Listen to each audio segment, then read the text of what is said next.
You're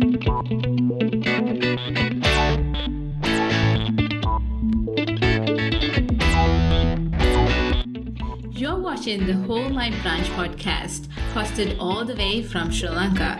I am Shavi, and I love talking about many things, starting from the life hustle to the biggest insecurities that all of us have.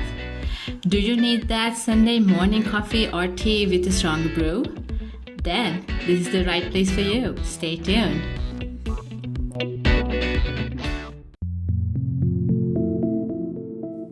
Hello, and welcome back to another episode of Whole My Brunch.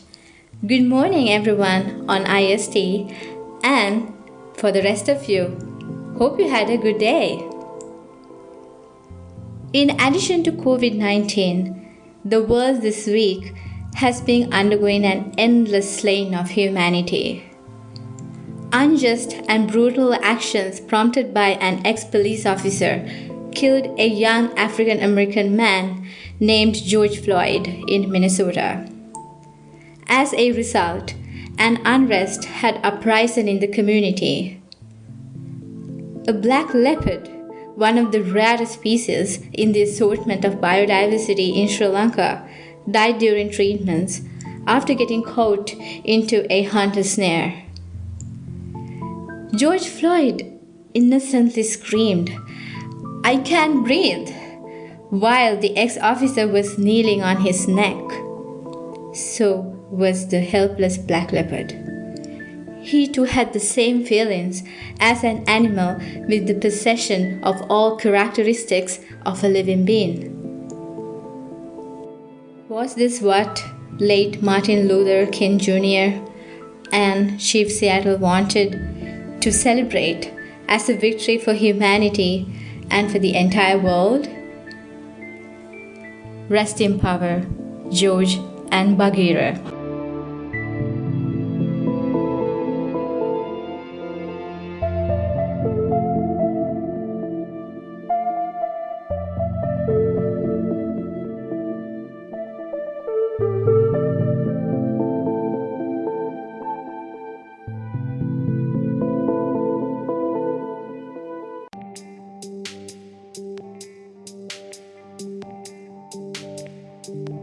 Today's topic on our podcast episode is how the power of South Asian millennials can be utilized for the betterment of this world, and how we should get our minds ready for that.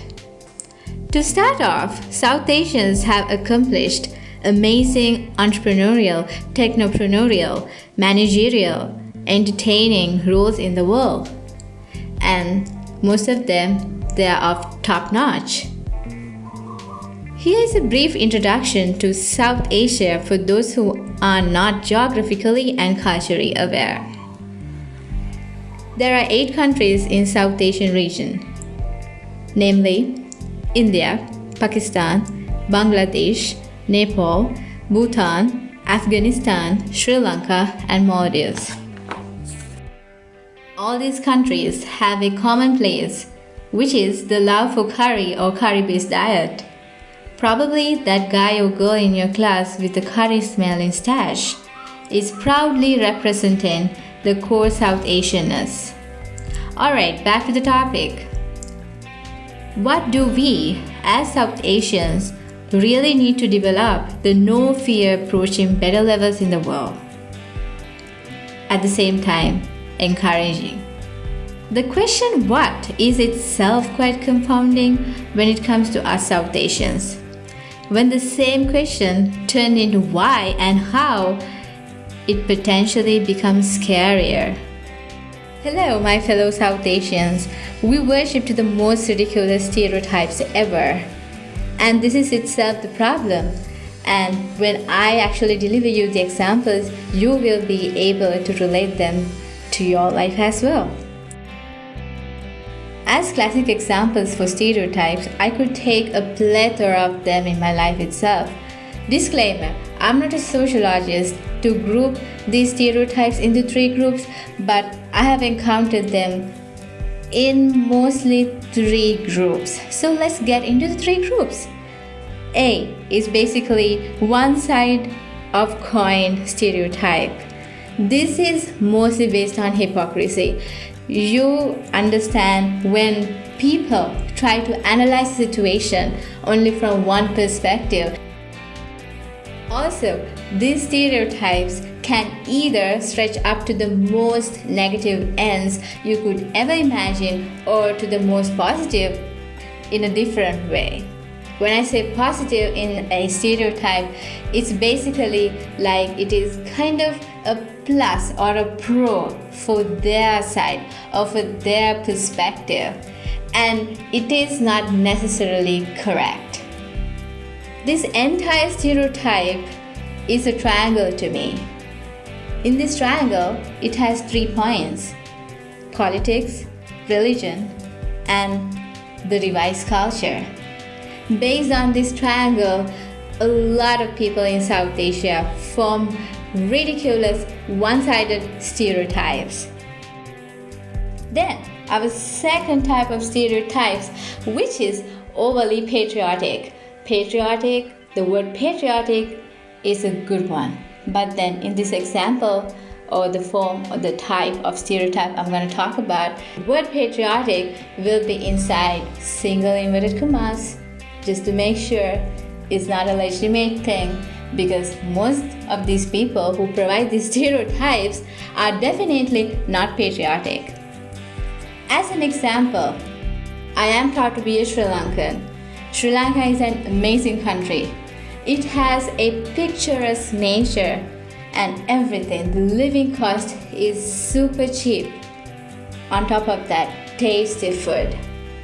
However, we also have free health and free education, which is also 2 points. But the problem is we need to work on a lot of things. Unfortunately, we still have to consider Sri Lanka as a developing nation. And we have been telling this to ourselves for at least 7 decades. Therefore, there are many things that we need to correct ourselves as a country and as its people. Accordingly, I have seen people who compare Sri Lanka's negative or to be improved things with the situation in other developed countries. Yes, the developed countries have their own problems, that is for sure. But then there is a reason why people say and people identify those countries as developed. And it is not the same situation with Sri Lanka, where we consider it as a developing nation, obviously. You know, sometimes people think of like, guess what? What's about your America? Like, America is not even able to face COVID. Yes, you're correct. But the problem is, it all depends on the government process and how the government really deals with the current status of the global pandemic. And America has definitely failed that. But we shouldn't forget the scientific and the technological feats that America has done as a single nation, and also its valuable contribution to the entire scientific community. As developing nations, we have a lot of things to take from such a background. Alright, here we come to the third form or type of stereotypes: overly traditional. It is okay to be traditional, but at the same time, it is not okay to be overly traditional. As an example, the girls and women, everyone representing female, the gender female, are always facing these kind of stereotypes 24/7, 365 days. Girls are not allowed to get a lot of things out of the family through their independence, as a huge stereotype going on. If such girl is let by her family to explore herself in the name of independence, and if she is driving towards goodness, this is what we need as everyone, as humans. It doesn't have to be a man. It doesn't have to be a male all the time. It could also be a female. Females run a lot of things in the South Asian community, and I am so respectful for that. But what I'm trying to say is, we need to break down that stereotype saying, you know what, females have limits. They cannot surpass men. Kind of like that. I mean, it's not really cool, right? Like, we know what we do, and men, they know what they do. And anyone not recognizing their gender, they also know what they do. I had to face this real life example from a person recently. It was so sad to hear this, so here it goes. As you know, I got my education, my bachelor's degree from a state university in the United States. Seems like a lot of Sri Lankan mothers don't like it because they have this stereotype in their head. Oh, okay, she must be wasted. That girl who studied abroad must be wasted. And that person told me directly to my face. But then I was clueless of their mentality on independence, on providing dependence to the fellow females, and the person who delivered it was that person's mother, which was again very discouraging. Just imagine a female discouraging another female. Yeah, that has always happened to me. So South Asian community, make sure you don't do that once again. I mean, you will do it, it doesn't matter. It just represents our degradation more and more, unfortunately. All of the above stereotypes are based on my Sri Lankan origins. This is typically found in any South Asian community in different forms. But as I said, these are based on my Sri Lankan origin. Alright, so what do you think of breaking these toughly knit boxes? Breaking these boxes requires quite a process. However, if we have gotten the will, it won't be as hard as we think. In order to collaboratively win the challenge as community members, we would want to actively bring out a forum to discuss on implementing an encouraging education system, which would be our second step towards progress. Mostly, the South Asian education curricula consist of advanced theoretical concepts, which is very appreciative. Mathematics and science are the main cores of our education system. However, there are significant drawbacks in the system as well. The holy trinity of careers in South Asian spectrum constitute a medical doctor, an engineer, or a lawyer. We need to break down this and give more space for our creative minds to linger and explore. We need to encourage the artistic and ethical intelligence hidden in our kids, in addition to the logical and arithmetic intelligence. Let me tell you a happily sad story about Sri Lanka's education system. The happy side of the story is Sri Lanka offers free education to some extent, which only covers the state schools and the universities. On top of that, Sri Lanka's literacy rate is a whopping 92.6%, according to the Economic and Social Statistics published by the Central Bank of Sri Lanka in 2019. You'll hear the sad side now. According to a 2018 statistics report provided by the University Grants Commission of Sri Lanka pertaining to the years 2016, 2017 and 2018, only 19 out of every 100 high school students who have passed the university entrance examinations will be selected and will be eligible to enter the government's higher educational institutions. And what's going to happen to the remaining 81? They will remain hopeless and helpless without options to pursue their education in the field they like, although they have passed their university entrance examination.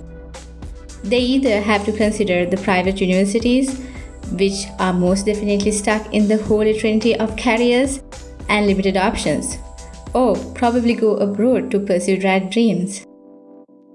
As a result of this division, some state university students have formed student unions empowering ridiculous opinions of education as a privilege and not as a right.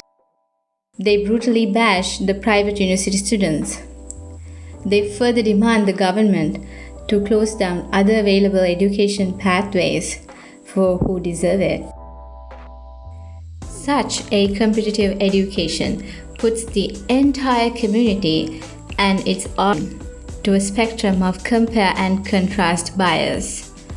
This comes as the third caveat we need to encounter as a South Asian. My fellow South Asians, once again, you probably have heard your mom complaining of that just one mark shy of a 90 out of 100 to score a subject, regardless of its difficulty level. You probably have faced that uncomfortable moment when your random auntie or uncle or grandma or grandpa compares you to another seemingly excellent individual at the same age as you. And poor you start considering yourself as a piece of something not worth. Don't ever consider that. Don't ever try underestimating yourself. I was once there, and I built that self-confidence to achieve my goal of a quality bachelor degree in STEM within a shorter time. We should not care what they say. Keep your circle as small as possible. Trust me, you won't regret that decision later. Don't aim to be spelling bee or the outstanding Mensa scorer or the youngest PhD holder ever, or anything considered superior by the society. Be your own superior and unique personality. Practice what you love and learn. Guess what? That's what all it takes. The final obstacle that all of us have to face constantly in a South Asian society is the incredible lack of appreciation, motivation, or encouragement. Let's start from the minute things. In Sri Lanka, who actually greets a very good morning to their co-workers, their friends, their taxi driver, the bus conductor and the driver, the cashier in a shop, the food delivery guy, the medical doctor, or anyone random to make their day a little bit better? Most of them never do it because most of them never get a good return of smile and appreciation, or probably the lack of etiquette that person is molded within. It is also sadly very common to see the South Asian society prioritize the highlighting of blunders over anything else. Starting from the education system to the typical relatives, it is always the endless pursuit of blunders. We all make mistakes since nobody is ideal. In order to improve ourselves by correcting our mistakes, we really need something called constructive feedback. I have seen constructive feedback as a rare element, especially in the South Asian community. It is pretty unfortunate. Let me give you all a 101 on what constructive feedback is.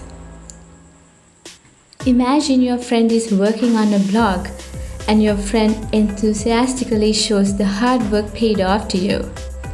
You see it as a beautiful positive thing. Also, you see more spaces within where you can and your friend can add more beautiful context to make the blog more beautiful. As an example, you could say this: "Wow, I'm amazed by your talent. Not a lot of people would do these innovative things, and I'm glad you stepped your foot on a cool thing. I'm so proud of you. I'm also in love with the context and the formatting of the entire blog. I also see there are some more spaces that we can explore, and I recommend to get your social media plugins, and that will definitely give more wings to your beautiful blog to reach an audience. You will definitely attract an amazing audience to it, that is for sure. If you need more feedback in detail, I am more than happy to help you on it.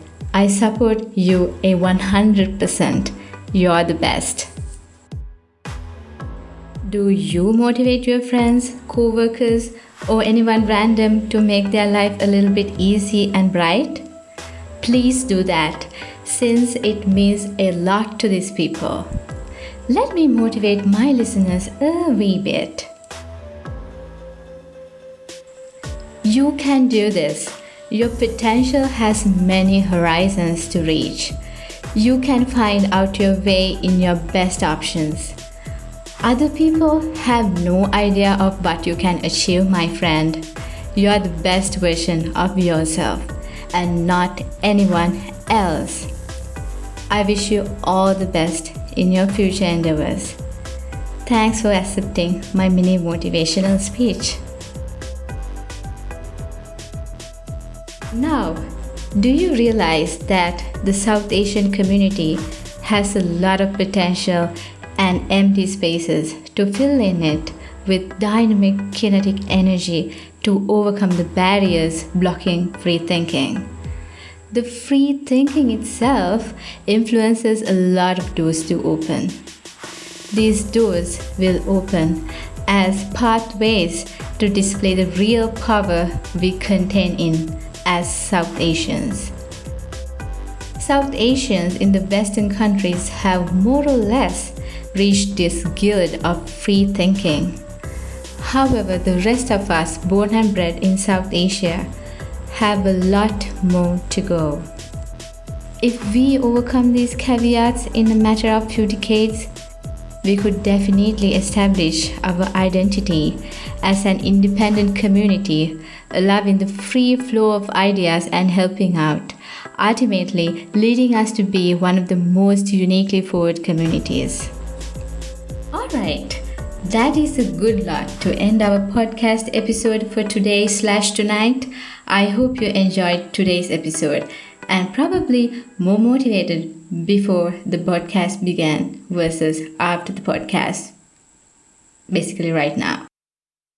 Next week's topic is going to be the South Asian dating perspectives. I am excited to share some real life experience and the lessons I learned about people through dating. As always, thank you so much for listening to my podcast. Have a great week ahead. Goodbye.